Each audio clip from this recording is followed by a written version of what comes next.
This is the informative speech in managing stage fright. In my experience, I have not had a lot of public speaking. I think one of the main examples in my life that specifically speaks out to me is when I was in high school. I was in the orchestra group.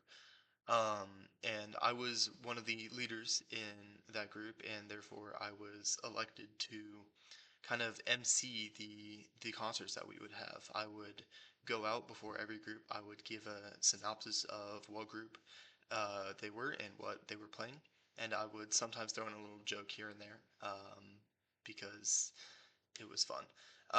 Yeah, so I think one of the ways that my body responded to the stress of needing to perform, um, I didn't really have a fight or flight. I froze up.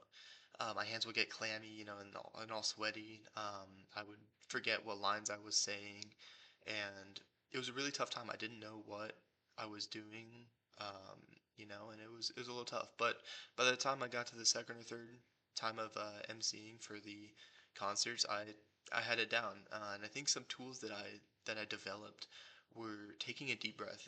It's very simple, but it's most often forgotten.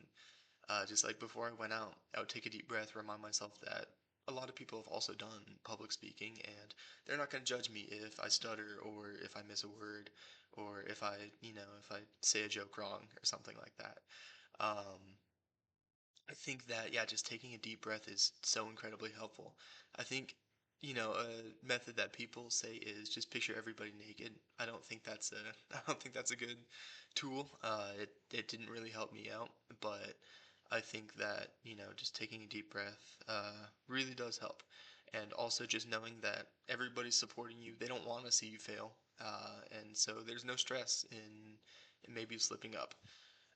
Yeah, and I think that some ways that I'm able to do that, just kind of going out there, not exactly reading just words off of a paper, but kind of speaking from the heart, is a really good way. Obviously, my experience was a bit different because I had to read some words off of a paper, but mixing up some words here and there, keeping it different is okay.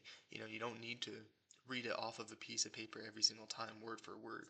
You can throw in a few different words there.